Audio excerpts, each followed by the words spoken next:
reacted to thunderstorms, and many times we see lightning on the surface of the planet or in the atmosphere of planet Earth. And as soon as these electric storms start, the UFOs swarm into the area. It's almost as if they're harvesting the electromagnetic energy within the atmosphere. And in actual fact, there are unseen forces in the atmosphere, etheric flows of what the German scientist Wilhelm Reich described as orgone energy. And it could be possible that these UFOs are sucking energy from these electric thunderstorms on planet Earth, and this is where they're getting their energy from. You should concentrate on the first object that appears, and you will see that it holds its position.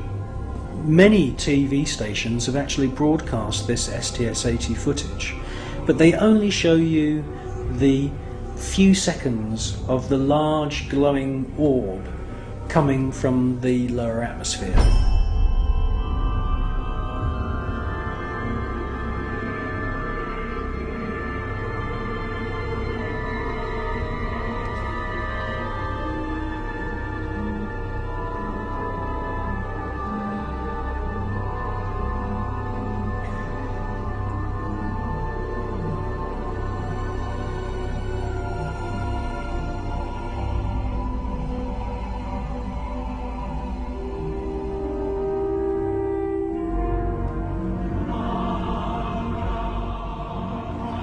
The cameraman who's operating the space shuttle camera is fully aware that the first object has held its position, and after the large orb has ascended from the lower atmosphere and the shuttle is moving away from the scene, the cameraman is actually zooming in at the end of the sequence to double check the position of the first luminous orb, and it's a fascinating piece of video.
I believe that what we're seeing with the footage from Space Shuttle mission STS-48, that we are seeing several intelligently controlled extraterrestrial craft. And yes, I do believe that the flashes are the firing of some very, very top secret weapon which is able to produce an electronic or electromagnetic plasma kind of death ray that is being used against these UFOs. I do believe that that is exactly what we're seeing.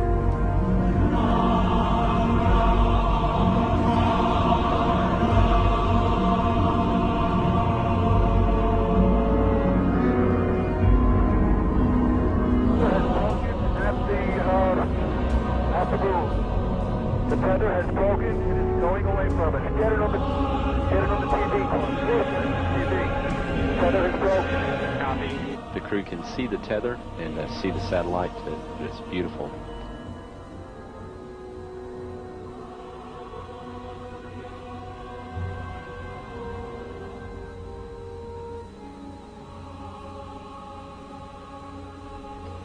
This view showing the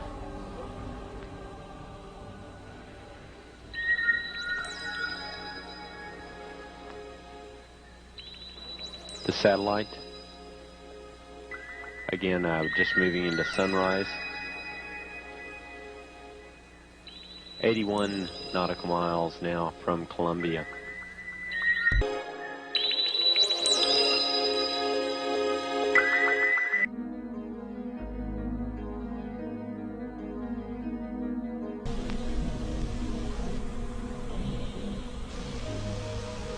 No joy from here, sorry. Hope it was a good one though for our friends. Thank you, sir. We could not see it here either. We'll wait 2 or 3 more minutes till sunrise, and then at that time give you a go for KU stow. We're at a mission lapse time of 7 days, 13 hours, and 17 minutes. This is Mission Control, Houston.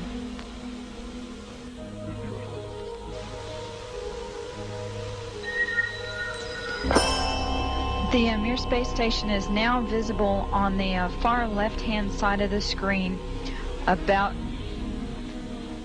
an inch from the bottom of this particular picture.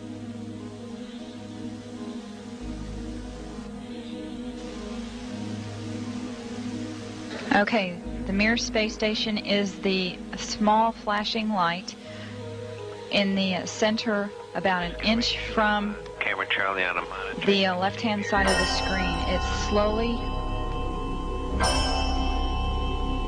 Tally ho on the camera. it is slowly moving closer to the left-hand side and is has a very light flashing to it. We think on the middle of the screen, way to the left-hand side.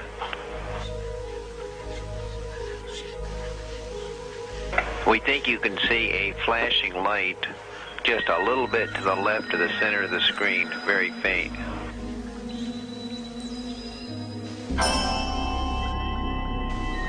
Yeah, we do see something flashing visually, but we're not sure that might be...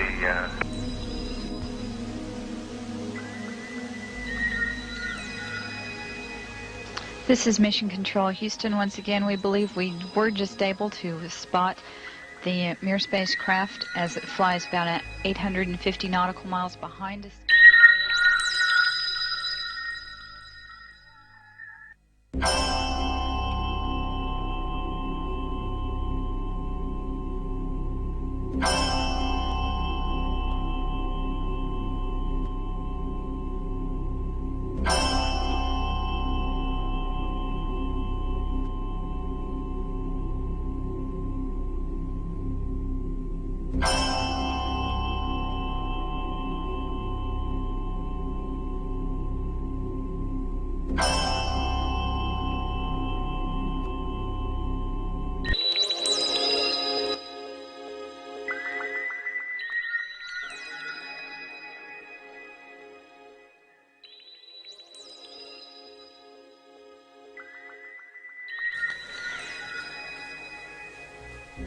Well, people always say to me, you know, if there's extraterrestrials and if there's UFOs, why don't they make themselves known to us publicly?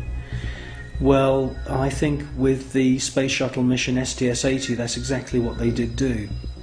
You see objects which are out of focus, or they are transparent in some kind of way. And the first one comes from behind the space shuttle, comes into the field of view, and they make their way to the upper atmosphere. That's at least what it looks like.